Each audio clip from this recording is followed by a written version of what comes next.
Espace TV, le 22h.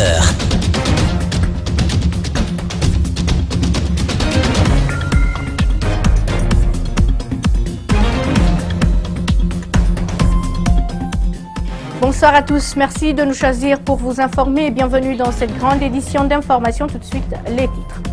3 personnes tuées dans un incendie ce vendredi à Matam. L'origine du drame reste méconnue pour le moment. Présent sur les lieux, le président du Conseil national des organisations de la société civile guinéenne déplore les faits et tire la sonnette d'alarme. Pas de grève dans le système éducatif lundi prochain. Le SLEG version Aboubacar Souma revient sur sa décision afin de privilégier les négociations entamées avec le gouvernement guinéen. L'OMS le confirme, le virus Ebola qui sévit depuis un certain temps en RDC a atteint pour la première fois une zone urbaine. Je vous le disais à l'instant, 3 personnes ont péri dans un incendie à Matam. L'origine du drame reste méconnue. Le président du Conseil national des organisations de la société civile guinéenne s'est rendu sur les lieux du sinistre et tire la sonnette d'alarme. Mamadou Sadio Baldé commente les images de nos confrères de Gangan TV. Suivez. Au-delà du contenu de cette habitation, les flammes ont décimé 3 vies. Cette femme, dévastée par l'ampleur des dégâts, n'a de mots que pour citer les noms des victimes. Malia Bangoura, Abakar Bangoura, Kadia Silla. Mbalia Bangoura, Aboubakar Bangoura et Kadijatou Silla ont tous perdu la vie, brûlés dans cet incendie. Les conséquences sont grandes et l'origine de l'incendie reste un mystère. Toutefois, le président du conseil de quartier de Matam Lido tire une conclusion en dépit des incertitudes qu'il affiche. Les mots me manquent parce que je suis vraiment endeuillé dans la mesure où il y a eu 3 jeunes qui ont perdu la vie. L'incendie est d'origine criminelle. Pourquoi d'origine criminelle? On s'est interrogé, on a interrogé les habitants. Ils disent que ni l'anti-moustique, ni la bougie, et il n'y avait pas de courant. Donc d'où est venu l'incendie? Donc c'est d'origine criminelle. La société civile et le voisinage viennent apporter un soutien à la famille. Déception et impuissance des autorités dans sa Nsakruma est dépassée. Je suis très meurtri par ce que je viens de voir. Que des enfants perdent la vie comme ça avec leur maman. Les incendies d'origine inconnue endeuillent les familles. Il est temps que l'État prenne ses responsabilités, affirme dans sa Nsakruma. C'est bien beau de faire venir les sapeurs-pompiers quand l'incendie est déclaré. C'est meilleur de développer les mécanismes de prévention. Ce qui s'est passé dans les marchés, c'est inacceptable. Qu'on admette des branchements clandestins et on s'apitoie quand ça produit un dégât désastreux. Et la protection civile intervient aussi dans la prévention. D'un incendie à un autre drame, le groupe organisé des hommes d'affaires de Guinée a déploré les cas d'incendie qui sont enregistrés dans les différents marchés de la capitale. Hier jeudi, plusieurs boutiques sont parties en fumée dans le marché de Anta. Le GOA demande l'indemnisation des victimes. Mohamed Valek Touré, Ibrahim Assouri et Camara. En espace de 3 mois, nous avons pu enregistrer 3 incendies dans les différents marchés de la capitale. C'est trop. C'est vraiment trop. On ne sait pas réellement ce qui se passe. Il faudrait que tous les commerçants fassent des enquêtes désormais. Il ne faut pas qu'on laisse les enquêtes seulement avec les autorités. Les commerçants doivent faire des enquêtes réelles pour comprendre quels sont les problèmes sur le terrain. Parce que nous avons entendu, il y a eu des rumeurs par le passé, il y a eu des menaces de gauche à droite, et les marchés continuent à prendre fait. Cela, ça nous donne des doutes très sérieux. Parce que par rapport à ce qui s'est passé au marché de Kaporouraï, le marché a été brûlé. Jusqu'à présent, c'est flou. Et le marché de Madina, tout le monde sait que c'est flou et le flou là reste. Vous comprenez? Très malheureusement, on ne sait pas encore jusqu'à présent qu'est-ce qui a brûlé le marché de Madina. Et le marché de Anta, les commerçants ont précisé c'est des coups de circuit. Si c'est des coups de circuit, le président de la section Goa vient de dire, ça c'est sous la responsabilité justement de ceux qui gèrent l'électricité. Ça c'est l'État. Pas de grève dans le système éducatif lundi prochain. Le bureau exécutif du SLEG, dirigé par Aboubakar Souma, revient sur la menace de déclencher une grève générale illimitée. Les syndicalistes veulent donner une chance aux négociations en cours avec le gouvernement. Mamadou Kalisso, Ibrahima Souma. Le SLEG de Aboubakar Souma priorise les négociations entamées avec le gouvernement. Il renonce à la grève générale illimitée qu'il comptait déclencher dans le secteur éducatif. Un ouf de soulagement pour les élèves et leurs parents. Mais qu'est-ce qui a motivé cette volte-face?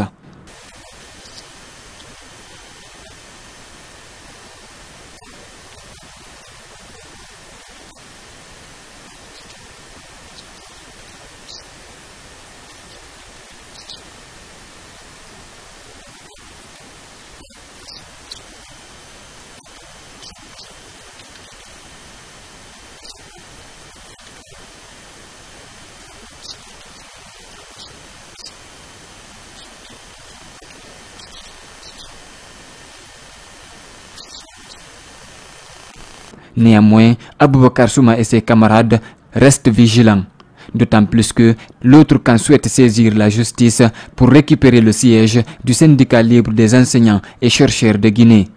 Pour ces syndicalistes, c'est le terrain qui va les départager et non la justice.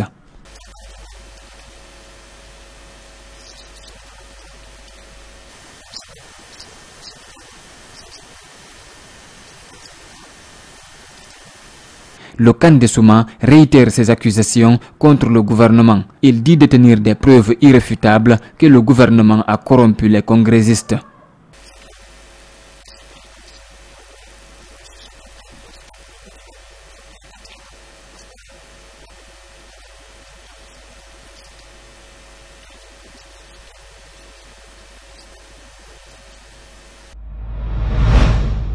Autre chose dans ce journal, le Haut Commissariat aux droits de l'homme vient en appui au ministère de la Justice dans le cadre de la formation de son personnel judiciaire. Les droits de l'homme viennent de lui faire don de 700 ouvrages à travers le centre de formation et de documentation judiciaire. La remise officielle s'est déroulée ce vendredi à la cour d'appel de Conakry. Alseni Bari et Yacouba Traoré y étaient pour nous suivre.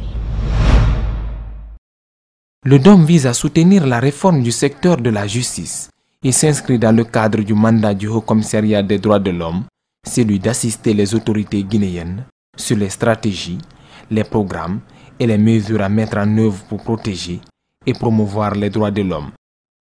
La stratégie nationale d'action prioritaire de la justice a pris en compte la dimension des droits de l'homme.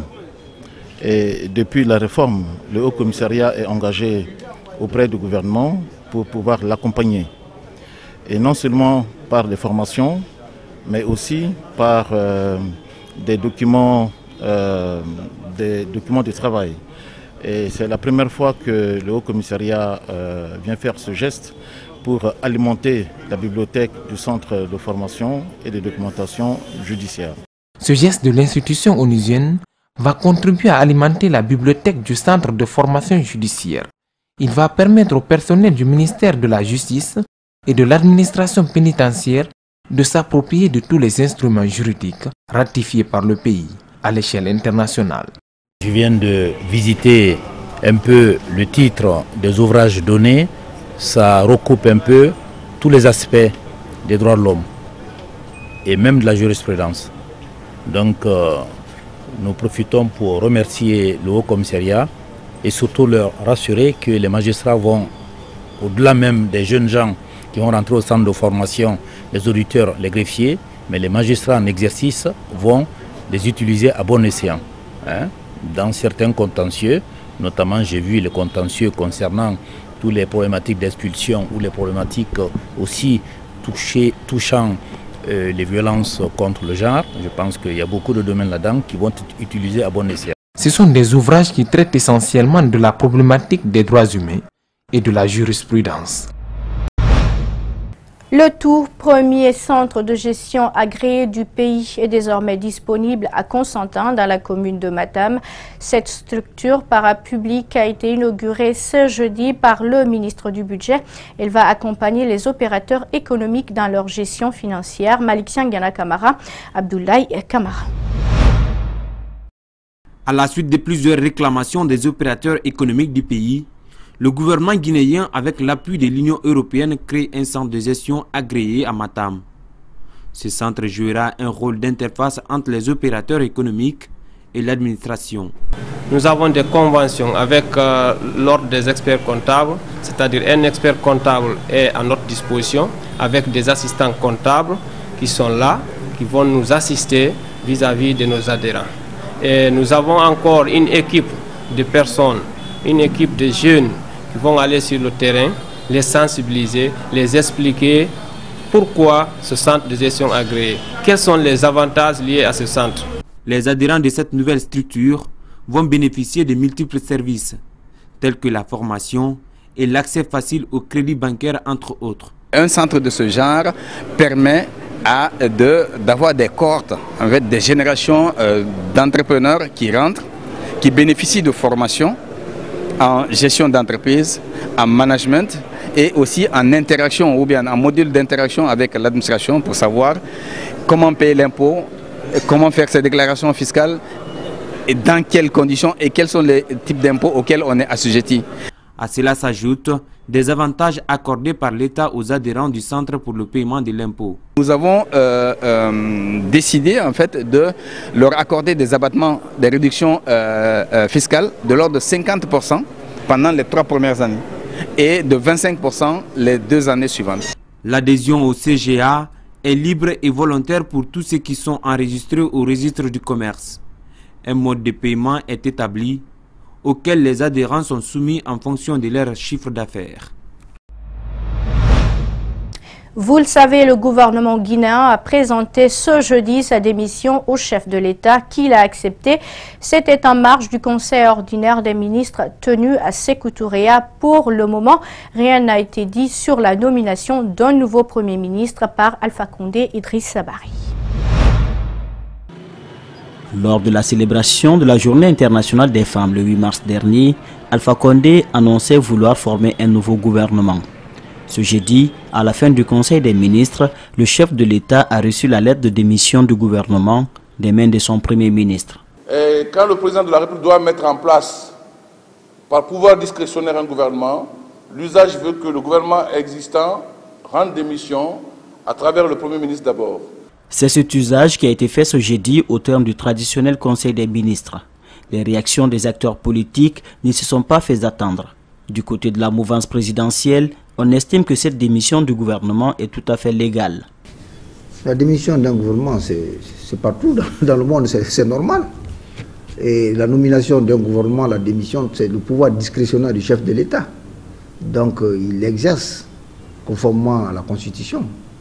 C'est le 26 décembre 2015 que Mamadi Youla a été nommé au poste de Premier ministre par Alpha Condé, qui venait d'être réélu pour un second mandat. Le nom, comme celui du président de Guinée pour tous, Ibrahima Kassori Fofana, revient souvent comme possible remplaçant de Youla. Mais le dernier mot revient au chef de l'État. Et puis, cérémonie de clôture de l'atelier de renforcement de capacité des cellules de communication des partis politiques et des listes indépendantes, une initiative de la cellule Balai Citoyen avec l'appui financier et technique du système des Nations Unies et le soutien institutionnel du ministère des Postes et Télécommunications et de l'économie numérique. Alpha Omar Baldé et Ibrahima Sori Kamara pour le compte-rendu. Récemment, les excès avaient commencé à avoir raison du climat politique guinéen. C'est pourquoi le Balai Citoyen a pris l'initiative de mettre en face des communicants des différentes formations politiques qui étaient les véritables acteurs de cette violence, qui voulaient mettre en péril la stabilité politique et la cohésion sociale, cette formation sur la loi L037 du Code pénal. La formation a porté sur toute la loi, toutes les dispositions de la loi, parce que comme vous le savez, la préoccupation était telle qu'il ne fallait pas faire une sélection. Nous nous sommes donc donné vraiment l'obligation de passer en revue toutes les dispositions de cette loi pour mieux les informer sur comment communiquer et quelles sont les sanctions surtout qui s'attachent à une mauvaise communication. La formation a été possible grâce au soutien institutionnel du ministère des Postes et Télécommunications et de l'économie numérique, avec surtout l'appui financier et technique du système des Nations Unies. Quand cette initiative a été portée à l'attention du programme des Nations Unies pour le développement, nous avions très vite apprécié la pertinence, mais surtout dans un contexte où l'ensemble des acteurs politiques étaient en discussion sur tous les différents postes électoraux et l'ensemble des acteurs politiques étaient dans ce contexte-là. La cellule Balai Citoyen se réjouit de ces 72 heures d'échange qui ont permis la naissance d'une nouvelle synergie d'action. Nous avons même créé un comité interparti composé des partis politiques du Balai Citoyen qui se retrouvera chaque fois si nécessaire pour parler des questions de société, des problèmes auxquels ces différentes cellules de communication souffrent, afin que le Balai Citoyen puisse mobiliser la communauté internationale pour apporter des financements nécessaires afin qu'ils soient outillés et qu'ils répondent aux aspirations des millions de Guinéens. Cette plateforme de jeunesse promet de multiplier l'information, la sensibilisation et la promotion des dynamiques politiques et sociales, afin que chacun puisse jouer sa partition pour la construction de notre jeune démocratie. Nous sommes au deuxième jour du Ramadan et c'est le premier vendredi. Durant un mois, les fidèles musulmans sont obligés de respecter les principes du jeûne. Notre rédaction est allée à la rencontre de El Hadj Mamadou Saliou Camara, premier imam de la grande mosquée de Faisal, qui s'est exprimé sur les comportements à adopter. Compte rendu Ouminatou Sidibé Ibrahima Souma. Le mois du Ramadan est marqué par les bonnes actions.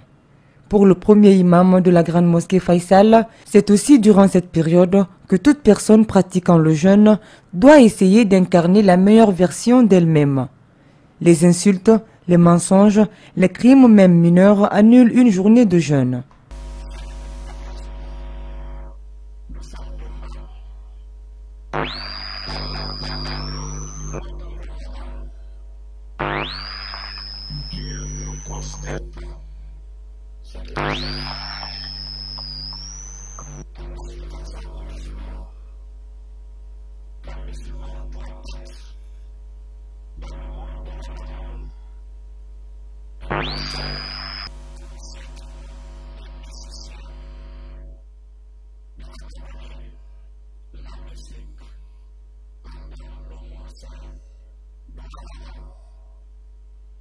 La propreté est une nécessité dans la vie de tout être humain et la religion insiste sur la propreté des vêtements, de l'environnement et la salubrité des mosquées.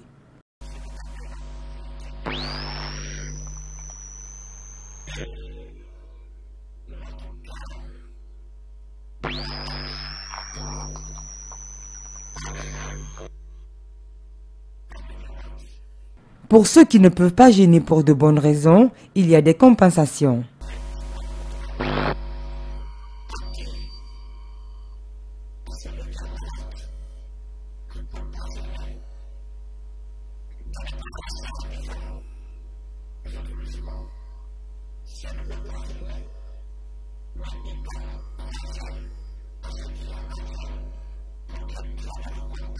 El Hadj Mamadou Saliou Camara a demandé à tous les Guinéens de mettre à profit ce mois exceptionnel pour prier en faveur de la Guinée.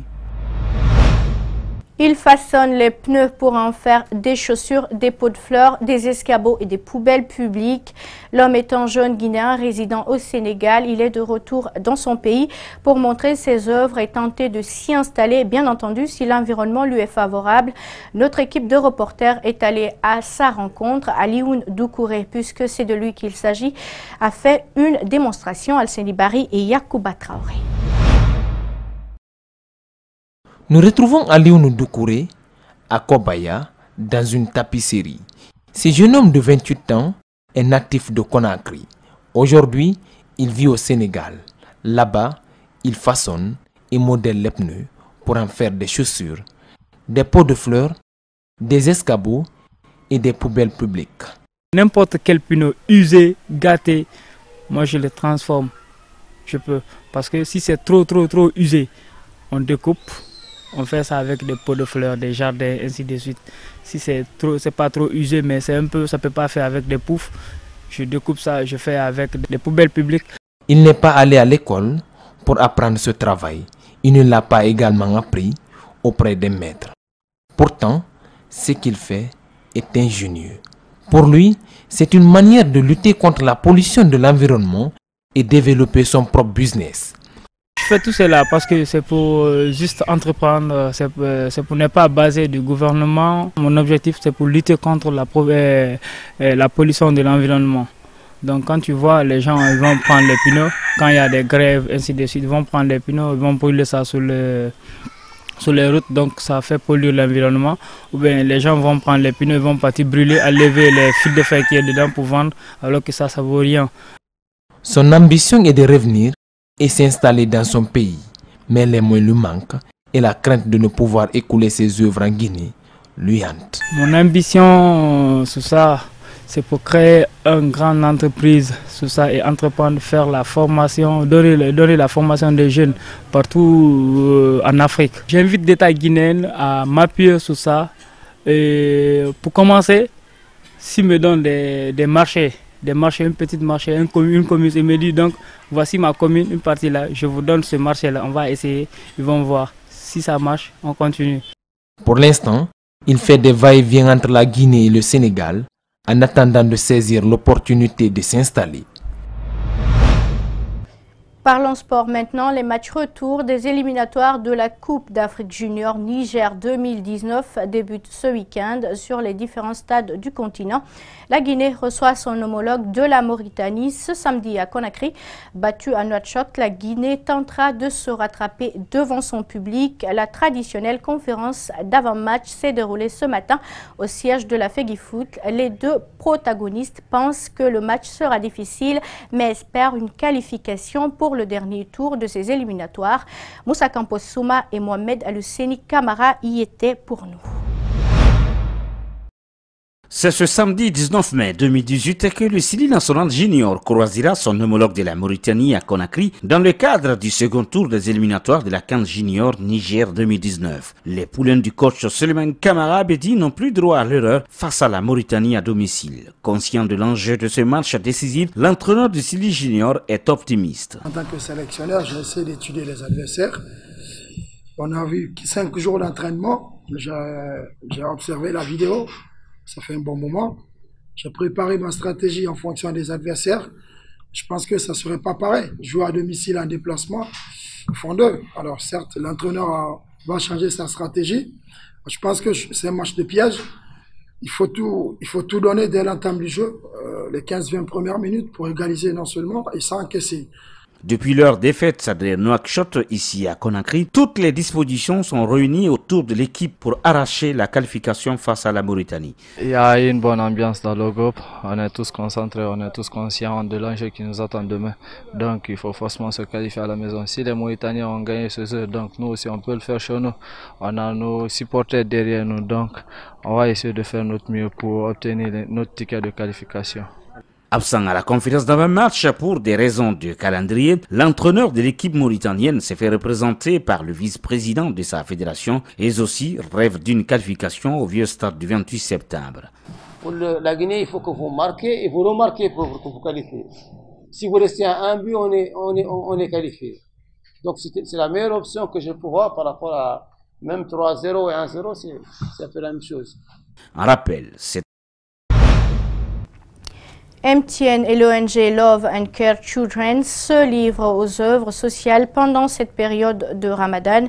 Des personnes démunies ont été gratifiées jeudi à la mosquée Faisal où a consisté la première étape de cette action humanitaire.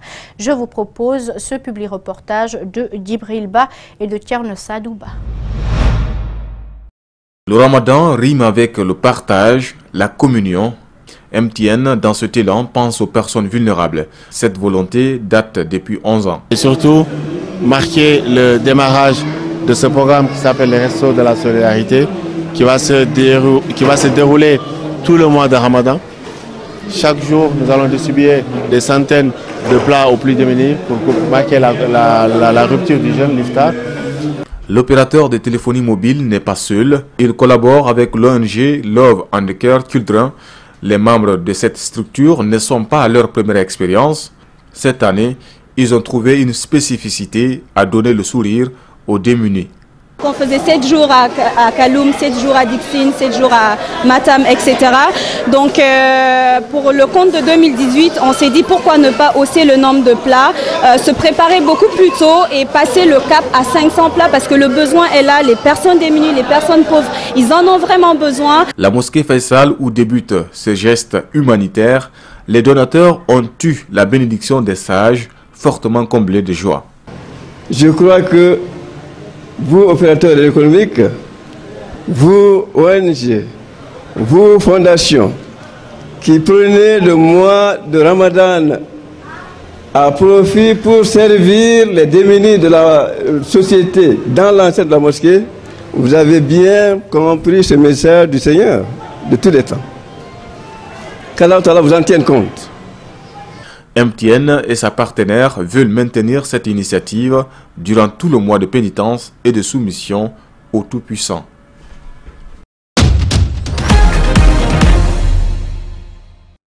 Ailleurs dans le monde, le virus Ebola qui sévit en République démocratique du Congo atteint pour la première fois une zone urbaine où un cas a été confirmé par l'Organisation mondiale de la santé.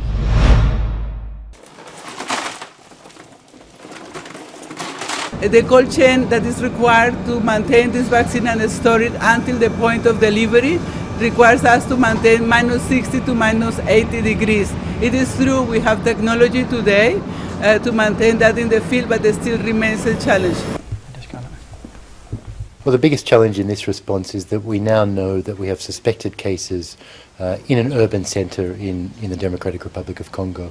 In the past, in most of the Ebola outbreaks in DRC, it's been rural and fairly self-limited. But now we know that populations of more than 1 million are at risk. 2 pavillons ici. Ça servait des urgences pour l'hôpital. Nous venons de dégager pour... We will have to bring that behavior back in washing hands with chlorine, in taking temperature in schools, in public places, in health centers, everywhere basically. I mean, we have to convince the people to fight Ebola.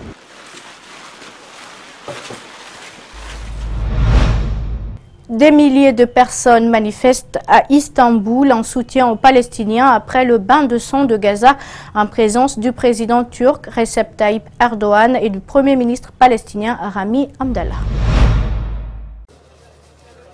Dün olduğu gibi bugün de Filistin'de büyük bir insan koşmuş, onları desteklemişiz. Metrolarla, araçlarıyla şehrin sokaklarından akın akın yeni...